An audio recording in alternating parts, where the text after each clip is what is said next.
Assalamualaikum warahmatullahi wabarakatuh.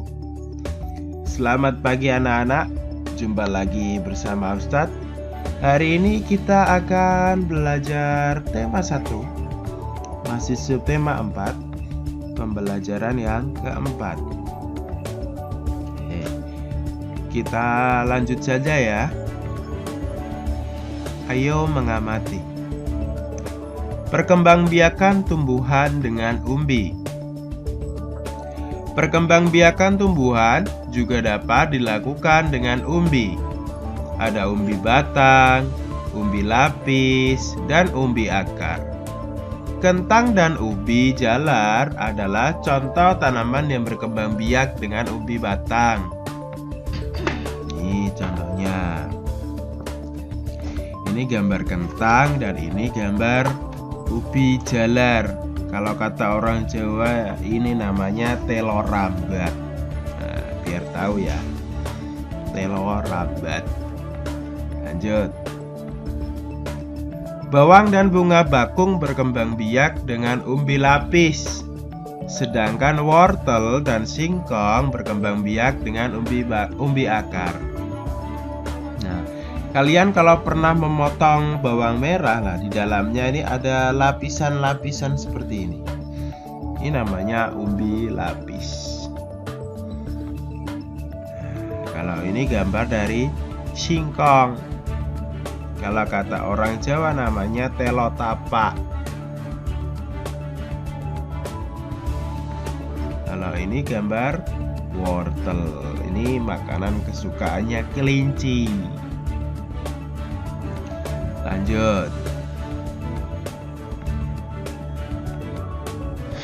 Apa persamaan dan perbedaan yang terlihat dari umbi batang, umbi akar, dan umbi lapis?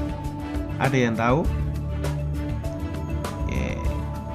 Persamaannya sama-sama sebagai tempat menyimpan cadangan makanan. Sedangkan perbedaannya, umbi akar menyimpan cadangan pada akar, umbi batang pada batang, sedangkan umbi lapis menyimpan pada lapisan-lapisan biji. Misalnya tadi bawang merah. Kalian bisa mengerjakan soal latihan di halaman 168. Di situ ada tabel. Kurang lebih mengerjakannya nanti seperti ini. Ini Ustadz sudah selesai mengerjakannya. Tidak perlu lama-lama ya, langsung lanjut.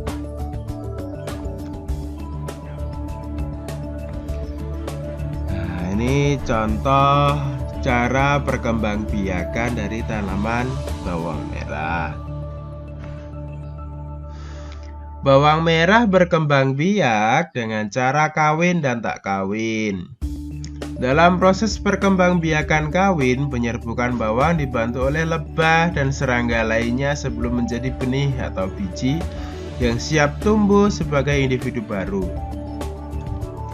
Namun proses ini memakan waktu yang lama, sehingga bawang merah sangat jarang berkembang biak dengan cara ini. Selain dengan cara kawin, bawang juga berkembang biak dengan cara tidak kawin, yaitu dengan umbi lapis. Umbi lapis adalah tumbuhnya tunas pada sela-sela lapisan umbi. Perkembangbiakan ini menggunakan bagian tengah dari lapisan bawang ini. Dengan menanamnya, maka akan diperoleh individu baru dari bawang merah tersebut. Cara ini adalah yang paling cepat digunakan untuk memperoleh tumbuhan bawang yang baru karena prosesnya cukup sederhana. Nah, biasanya itu bawang merahnya itu dipotong bagian atasnya, kemudian ditanam. Nah, akan tumbuh seperti ini. Lama-lama bawang merahnya kan semakin banyak. Lanjut lagi ya. Menanam umbi batang atau singkong tergolong mudah. Kita tinggal memotong batang tersebut lalu menanamnya. Tunggu beberapa hari, maka kalian dapat melihat daun tumbuh dari batang tersebut. Nah, ini batang tanaman singkong ditanam, nah dia akan tumbuh daun.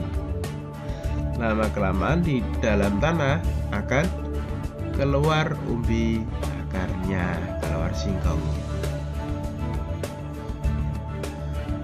Batang singkong yang tidak terpakai dapat digunakan sebagai alat permainan. Lebih tepatnya dipakai sebagai alat ukur lompatan dalam sebuah permainan. Ini permainannya. Kita lanjut lagi bagaimana cara memainkannya. Oke, ini.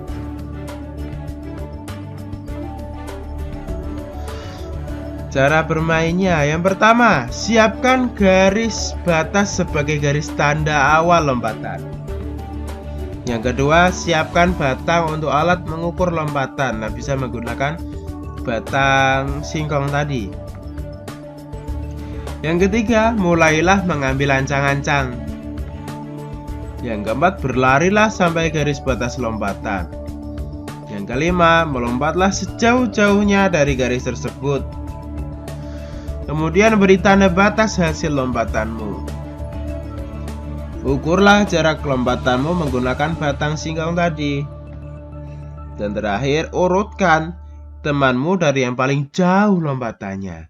Yang paling jauh itu yang menang. Lanjut lagi. Berbagai jenis umbi-umbian.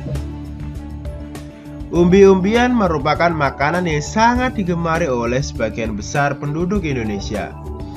Umbi-umbian dapat diolah menjadi berbagai makanan. Hari ini, Siti dan teman-teman belajar memasak. Mereka membuat makanan dari bahan singkong, yaitu geduk. Mereka bekerja bersama-sama. Mereka membagi tugas dengan merata sehingga semua pekerjaan dapat diselesaikan dengan baik. Bekerja sama juga membuat pekerjaan terasa menjadi lebih ringan. Nah, ini gambar olahan makanan yang terbuat dari umbi-umbian. Ini ada bolu, ada kelepon, dan ini ada geduk. Enak sekali ya. Pernahkah kamu bekerja sama dengan teman-temanmu? Nah, untuk mengerjakan ini kamu bisa lihat di halaman 172. Kamu bisa menceritakan pengalamanmu tentang bekerja sama dengan teman. Oke, oh ternyata sudah sampai sini. Kegiatan bersama orang tua. Nanti kamu bisa belajar bersama orang tua. Orang tua memberikan informasi tentang makanan yang berasal dari umbi-umbian. Mungkin nanti kamu bisa diajak pergi ke pasar, beli makanan yang berasal dari umbi-umbian atau lain sebagainya. Oke, Ustadz punya sebuah kalimat. Zaman sekarang, kekurangan harta lebih bermasalah daripada kekurangan iman. Tapi jangan sampai kamu menjadi salah satunya, karena itu nggak kepake. Yang terpakai itu iman, bukannya kekurangan harta, tapi lebih berharga iman. Oke, sekian dari Ustadz, semoga bermanfaat. Assalamualaikum warahmatullahi wabarakatuh.